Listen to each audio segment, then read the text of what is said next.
First tonight, a wet start to December. As we go to air, Sydney is being lashed with heavy rain for the 5th day in a row. The storm held off until late this afternoon and is now impacting the city and western suburbs, while the south coast is bracing for flash flooding. In Sydney's rapid-fire storms, this is how quickly things become treacherous. Oh my God! That's just This driver was travelling yesterday along Lane Cove Road. This afternoon, the storms came from the north, moving down Sydney's western edge and into the suburbs. The streets of Liverpool became swimming pool as shoppers got caught in the teeth of a stormy blast. You had to move fast to get out of the deluge, which reached under the verandas, overwhelmed the roof, and suddenly inside became outside. Just as hard for the professionals as the downpour hit Olympic Park and the V8 supercars. The safety car was brought out, too much water on the track, and competitors simply couldn't see. This is extreme. Word just in from race control that this will be a suspended race. These steamy days and stormy afternoons, the kind of conditions we normally see in February. It's fairly unusual to see such a long string of days, one after the other, of showers and thunderstorms each afternoon and evening. Yesterday's system flashed across the city at around 50 kilometres an hour, headed by those distinctive anvil cloud fronts, a sign of the changing winds as the system rises up into the atmosphere, soaked full of moisture from the tropical north. The moisture has been lifted out of the Tasman and the Coral Sea, and it's feeding into the atmosphere, and these thunderstorms release that in their downpours. Blue and green colours above signalling hail.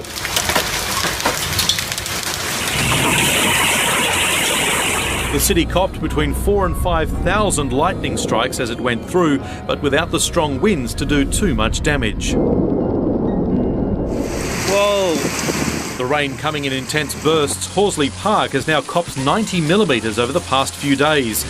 After a week of changing weather comes a new forecast for Sydney's future, a state government report on the impact of climate change in coming decades.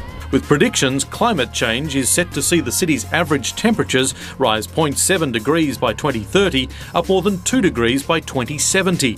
In Western Sydney, the number of days over 35 degrees will go from up to 20 days a year now to up to 30 days in 2030 and up to 40 days a year in 2070. Predictions are there will be more extreme fire days in spring and summer, and rainfall patterns will change. Less in spring, more in autumn. Rain days will be fewer, but the falls heavier. The more immediate forecast, more rain and the risk of storms most of the coming week. Paul Caddick, 7 News. Typhoon Hagupit moving through the Philippines. Some very heavy rain, some squally weather, dangerous stuff. Yeah, it really is. Right now it's estimated to have winds of about 25, but Mark, nobody really knows for sure how strong those winds are. Those are estimated by satellites. And it's a decent estimate, and using models and those satellite imagery, we can kind of piece together where this storm system is going to go. And one thing to notice here is that the circulation and that kind of buzzsaw appearance doesn't really break up. If anything, it slows down as it moves through these islands. Yeah, that's going to prolong the hazards with this thing because, right? I mean, if you have a 75-mile-per-hour wind for 1 hour, that's one thing. But if it goes for 4 or 5 hours, that's another. And this is going to be one of those situations where, Sunday evening, Manila could get into some pretty bad weather. And that's a very highly populated area of the Philippines. So we're just going to have to watch this closely because even though it's weakening, it's still got a lot of hazards. It's around midnight now. The team has finally all assembled together here in Manila. We've flown in from all parts of the world, from Seoul, Tokyo, Hong Kong. We got enough water, enough food, hopefully, for that first 3 days or so. We stuck up in a car. Great. So we'll split up and hit the roads. Yeah. Great. We drove through the night. It's a 15-hour journey. There's no highway. 2 drivers per van taking turns at the wheel. Now this is one of the areas where a storm warning is placed. The wind has really picked up.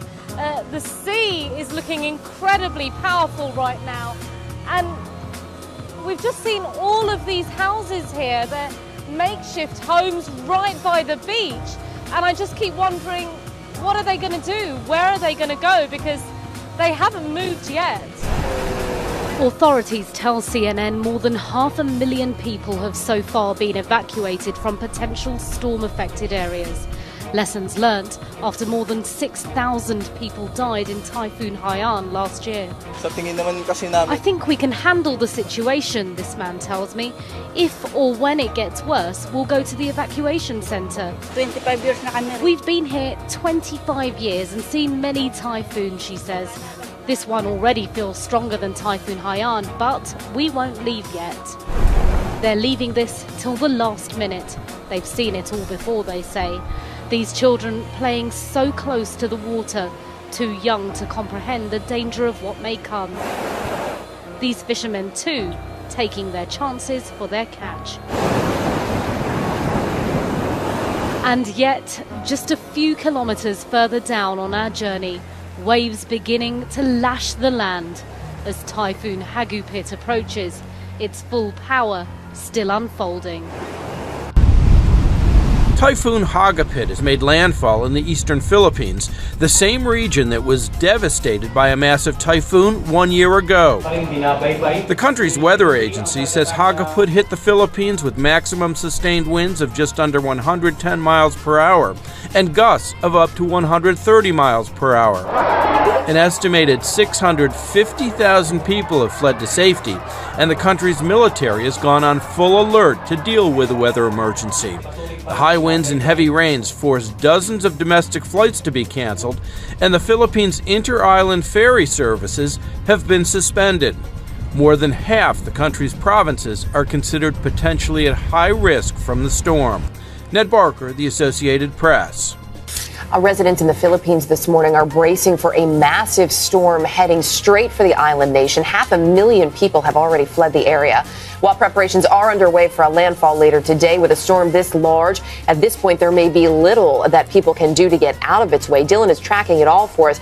Dylan, this is a massive, massive system. It is a huge storm system. It's no longer a super typhoon, though, so naturally the storm is weakening. It's the equivalent of a Category 3 hurricane right now, and it is expected to make landfall, then work its way through the Philippine Islands. We're in Manila. We're expecting this storm to arrive by Monday. Here is the good thing. Once it starts to move over land, it is going to continue to weaken. So it is not looking like it is going to be bringing that extreme damage we saw from Haiyan just last year. And as it weakens down to a Category 2 on Sunday and then passes just to the south of Manila in the Philippines early Monday morning with winds at 85 miles per hour. Now, there is a lot of rain with this storm, so we are certainly going to see the potential for flooding, but wind damage shouldn't be as significant as originally thought now that this storm is going to continue to weaken. It is still a powerful hurricane, though, or a typhoon in that part of the world, and that's something we'll be focusing on. Lester? All right, Dylan, thanks. The strongest storm of the year anywhere on the planet is zeroing in on the Philippines, and we're talking about Super Typhoon Hagupit. Tom Sater is here to tell us all about it and why it is so dangerous. And you were just saying during the break there, maybe they could get lucky in Tacloban. Well, lucky is. Yeah, they're not in the clear. Relative, right. They're not in the clear, but it's trending a little north of Tacloban, which would put the storm surge, the stronger winds north of them. They're still going to see damage. The problem is we're not sure where landfall's going to be. We've never seen a system like this where we can't really nail it down just yet because we can't find any steering currents. Is this bigger than Haiyan?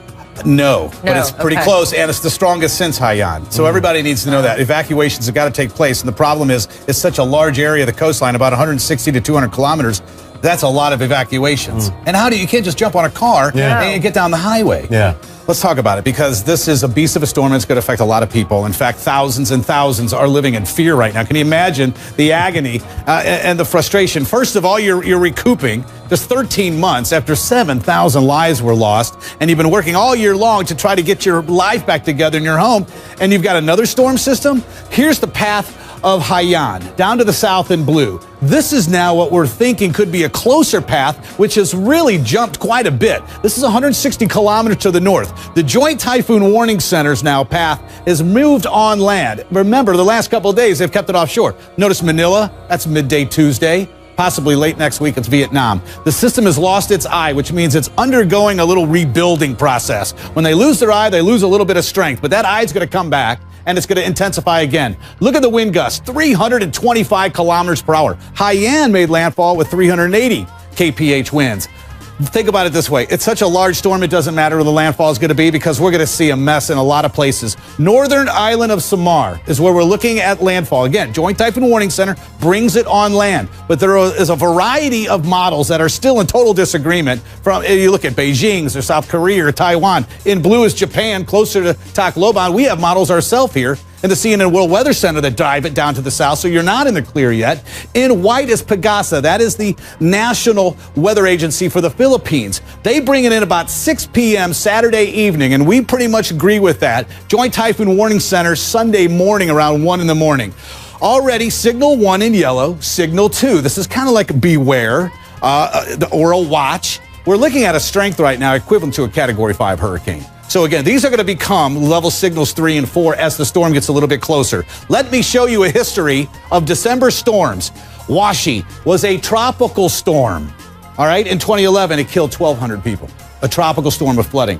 Bopa, the very first super typhoon to ever make landfall in Mindanao in 2012 in December, killed 1,100 and over 8,000 families were left to find some help. So we're watching Hagibit. So again, as we continue to watch the storm system, the eye will redevelop. It will re-strengthen. We do believe north of Tacloban on Samar Island, but it's going to be Legazpi. It's going to be several landfalls as it makes its way west. And you were saying, I mean, this is some of the warmest waters in the world, which will fuel the strength of this typhoon. And we have seen one year after another, the storms are getting stronger. Because the water's getting warmer. And it's deeper heat. Which is climate change. That's right. 3 to 4 meters, did you say the storm? At least meter. We had 5 meters with Haiyan, so we were dropping down maybe a meter. Right. It's amazing. Got to get off the coast. 230 kilometer an hour winds? Is that what you said? Well, Gus right now with about 350. Wow. I mean, it's amazing.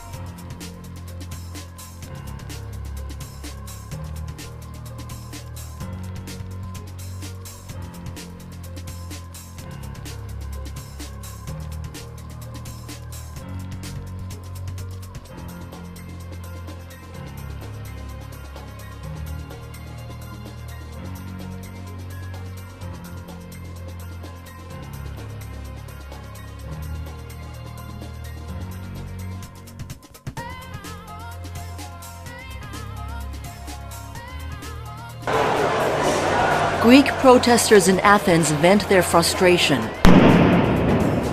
Thousands take to the streets to mark the anniversary of a 2008 police shooting that left a 15-year-old boy dead.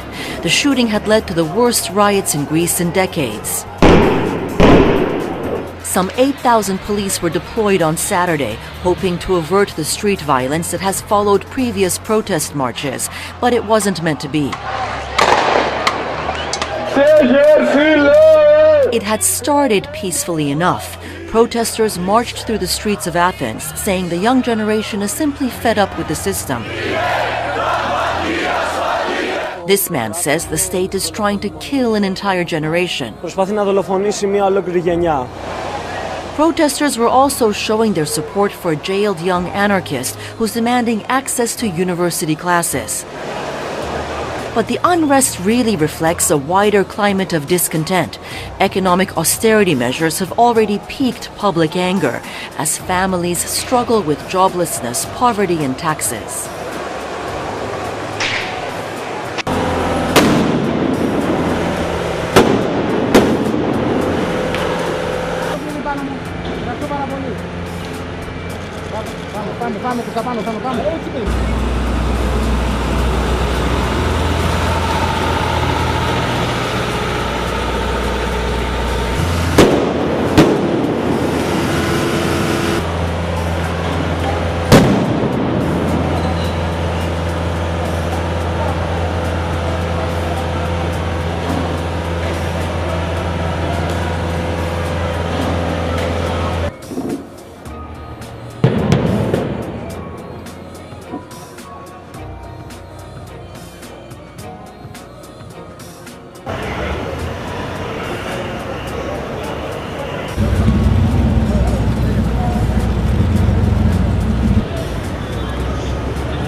Walk with me a little bit. You can see that this is a very peaceful crowd, but the reason I want to walk through is you can see it's actually a very diverse crowd. A lot of the people who are here, you can see some of these faces. I mean, they're very young people, very diverse, and they have been here since 1:30 this afternoon walking through the streets of Chicago. And what they're trying to do is hit all the different, and we're walking, they're trying to hit the different intersections of the city.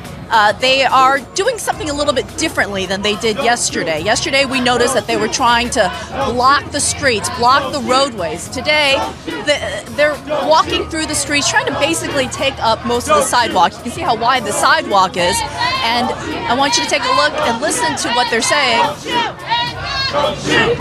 Hands up, don't shoot is what you're hearing in all the other cities across the U.S. The goal here, of course, is to disrupt. They want to disrupt to bring attention to their cause, which is to end racial injustice. They want law enforcement and the justice system to treat everyone equally. I spoke with a young woman who arrived here just by chance. She came at the spur of the moment, was riding the bus, and saw this protest happening, got off the bus and said she had to join. Why did she have to join? She said as a young black woman, she can relate to the criminalization of young black men. She's angry about it. She says that too often people in the black community have said, don't make noise, don't make noise, don't rock the boat. And she said it's time to make noise to make a change. She's glad that people are out here taking this action, and she believes that bringing attention to this cause will actually bring change. So that's why people are out here tonight. Some joined through social media. That's why they came out. Others just happened upon the scene, and we're hearing a lot of the chanting saying, get off the street, get off the sidewalks, into the streets, join us.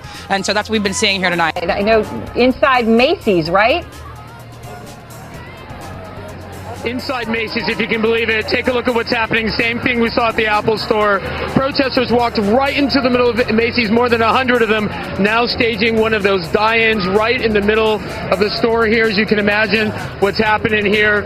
A lot of managers came to the front. Police allowed them to come inside, stage their staging, just like we saw at the Apple Store. An incredible moment when you consider what's been happening here.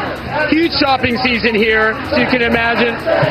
Right in the middle, die-in happening as we speak. Aaron? It is stunning to see what we're seeing. And I think Jason is telling everyone it's stunning. I just want to emphasize for those of you watching around the country, it is stunning. You were talking about a department store in the center of New York in the middle of shopping season with thousands of people going in and staging a die-in, and it's peaceful.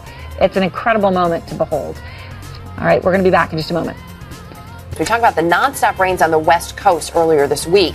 Unfortunately, those rains just a drop in the bucket for many folks. California is still dealing with its worst drought in 1,200 years. Many people there are being told to conserve water wherever and however they can. The situation, though, is even worse for residents in one particular town who are now living without any water at all. The Weather Channel's Dave Malkoff has their story. We just didn't realize how much of a blessing a hot shower is. Free hot showers at the church is just one new reality for California families like the Blackburns. It's rough that a lot of people wouldn't understand. Yeah. Why it's necessary to have such things. Just down the road, wells are drying up. These are donated pumps and tanks. Crews can't hook them to homes fast enough. My name's Yolanda Serrato, and I ran out of water since mid-July. It all started last year when this house ran out of water, then Yolanda's, and then this house. But not all the houses are dry. This house and this house still have water. Their wells are deeper. If they have a deeper well, they still have water. This cube doesn't look like it's a lot of water. It's not. Once a week, the city of Porterville, about an hour south of Fresno, delivers 300 gallons each to these homes. Community leaders estimate as many as 5,000 people may have run out of water in this county alone. When I run out of water on my tank, I have to get a bucket of water from the neighbors to use the toilet. That's the way we're doing the things right now. Yolanda's son is filling the shower bucket. It's a sponge bath every day. Warm up the water in the stove, and I pour it on the orange bucket there. Those pumps keep coming. They can't move. Who's going to buy a house with no water? And it's $12,000 to dig a deeper well. Even harder to explain it to their friends. Come live it. You won't like it. I mean, we have no choice but to live it. Whoever has water here in this neighborhood has hit the jackpot. For Today, Dave Malkoff in California's Central Valley.